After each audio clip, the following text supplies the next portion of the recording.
बहुत समय पहले की बात है। एक राजा थे जिनकी 3 बेटियां थी। राजा ने अपनी बेटियों को शास्त्रों और किताबों की पूरी शिक्षा और युद्ध का ज्ञान दिलवाया था। उनकी बेटियां किसी बेटे से कम नहीं थे।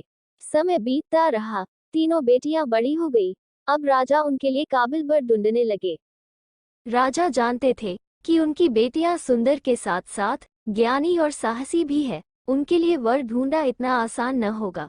फिर भी वो कोशिश करते रहे और भगवान की कृपा से कुछ समय के बाद ही बड़ी बेटी की शादी हो गई। कुछ वक्त के बाद उन्हें एक और अच्छा रिश्ता मिला और अगले ही साल उनकी मझली बेटी की भी शादी हो गई।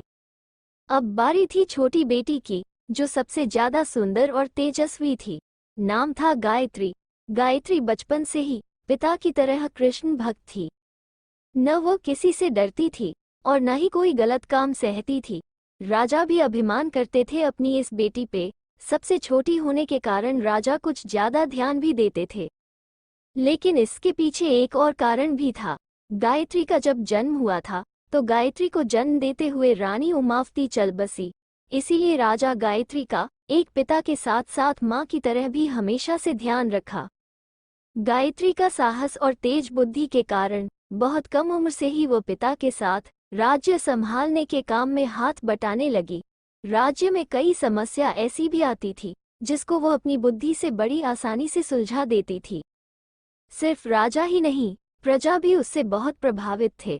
राजा के बाद हर कोई गायत्री को ही सिंहासन पर देखना चाहते थे।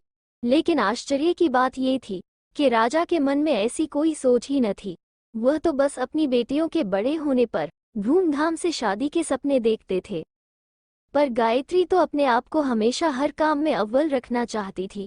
तभी तो हर काम को वो मन से सीखती और करती थी।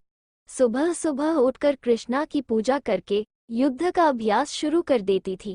फिर राज्य का कामकाज संभाल कर शाम होने के बाद काफी देर तक कृष्णा के पास बैठकर अपनी मन की सारी बातें बोल देती थी। गायत्री का सहारा तो सिर्फ उसका कन्हैया ही था, क्योंकि उसकी दोनों बहनें ही उसको पसंद नहीं करते थे।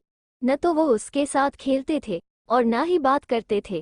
फिर भी गायत्री कभी नाराज नहीं होती थी। वह तो अपना सब दुख दर्द कान्हा को बोलकर भूल भी जाती थी। खैर, अब बात करते हैं गायत्री की शादी की। उसकी बहनों की शादी तो हो गई थी, अब बारी थी गायत्री। राजा ने गायत्री को बुलवा भेजा। गायत्री भी खुशी खुशी अपने पिता से मिलने गई, लेकिन ज्यादा देर उसकी खुशी न टिक पाई।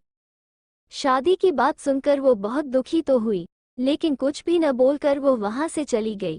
राजा को लगा कि गायत्री को कोई आपत्ति नहीं है। राजा लगे अपनी सबसे प्यारी बेटी के लिए वर ढूंढने। कुछ दिन बीत गए। गायत्री ने सोचा इससे पहले कि राजा उसकी शादी तय कर दे, उसको अपने पिता को सब कुछ सच सच बताना होगा कि वह ये शादी नहीं कर पाएगी। गायत्री शादी क्यों नहीं कर पाएगी? क्या वजह है इसके पीछे? क्या गायत्री के मन में कुछ और है? जानने के लिए अगला भाग जरूर देखें। शांति के साथ सुखी, स्वस्थ और समृद्ध रहे। नमस्ते। Thanks for watching.